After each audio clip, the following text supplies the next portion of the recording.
one man, Ted Nofkel, who is making a suggestion, and we're all going to follow or fall apart because one man, if we had an outpouring of the public coming here saying maybe it's an opportunity for us to change something, then maybe I would be more inclined to do it. But to have one person with a particular idea to come and tell us what is good for the entire city, I have to question that. I'm willing to listen to anything at any time. I do think we have a strong council right now because in my 8 years that I've watched Ken Parker operate, Ken Parker gives information, sits back just like he's doing right now, he rolls back and allows the council to discuss the issue, and he takes direction from what the council. Now, the council that I've worked with previous, and I'll say that to this one right now, nobody has been demanding things. We have a very cohesive working council right now. We're all working together, we're all getting along. There's no animosity up here. We're professional with each other. We can agree to disagree. But every time I've seen Ken Parker takes direction from the council. What is he doing that he's not supposed to be doing?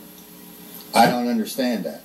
And again, I go back to, and I like Ted a lot, I really do. I enjoy our conversations tremendously. But he's one person asking for something. And we all have to just, I mean, he's a citizen, he's a taxpayer, he has the right. But if we had more information, if we had an outpouring of public coming here and saying that maybe it's time for a strong mayor, yeah, we'll listen. But, I mean, they tried this at the county level. We have Frank Bruno, who was supposedly elected as a strong county council person, and he's really not. He's one of everybody else who sits on it. We have a good system right now. Ted, if there's an issue, it's not with Ken Parker. Maybe the issue is with the council. You do prod, you ask great questions, you push us in different directions. I truly, truly appreciate you doing that.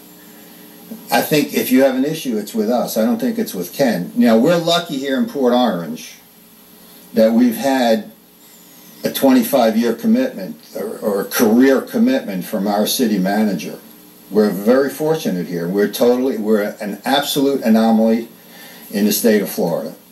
We truly are. And if managers come and go, and I understand that, but I have a lot of questions. I'm willing to listen to anything, but you know, like Dennis said, the mayor comes in, he's a strong mayor.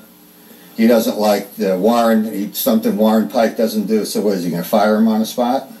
See, it takes us out of the equation, our current situation. We don't manage that day to day. It takes us out of, Ken Parker has hired very good department heads. So it's not like we have weaknesses there. I don't know. I think our system works good. I think it takes the politics out of what we're doing up here. There are no political appointments. You get a job on your merit. You earn your job. You're accountable to Ken, who does it. I go back to the situation. It's one person asking for something to make a change that's going to change the whole system. I'm not sure if I'm going to support that. Ken, you've been here, what, about 27 years? Almost. When you were hired, when you first interviewed to be hired as for city manager, where did you live? I came here from Texarkana. Which is a little ways away from here. So you never lived a day in Port Orange in your life before you became... That's correct. When you accept this job. And somehow 27 years later, he's still here. Well, okay, let me say this. I always approached coming here, this was my home. And I was investing my life and my family and everything to this community.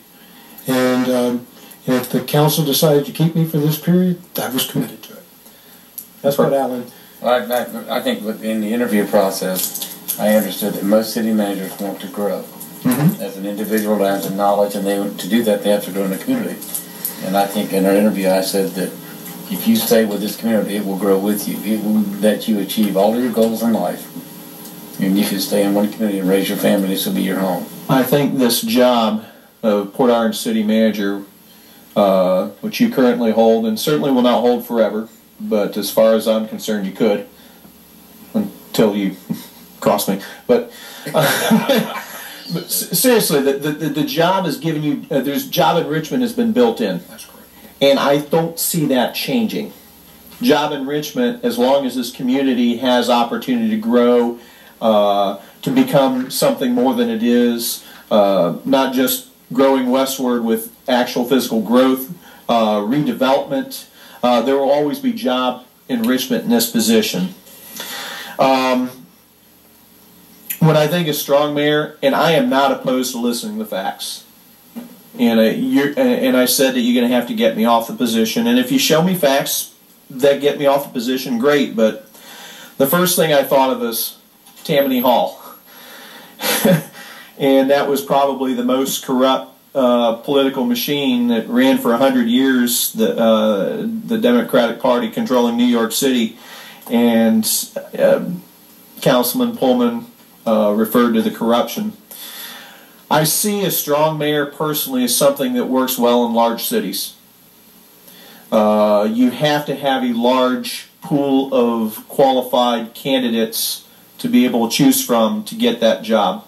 I'm not sure we have that here. I think having a strong mayor could probably even shrink that pool because, for example, I know I could, you know, even later on down the road, if I spend 10, 12 years on council, even 5 years, I could never run for mayor because I wouldn't be able to do that job full time if that was something I decided I wanted to do.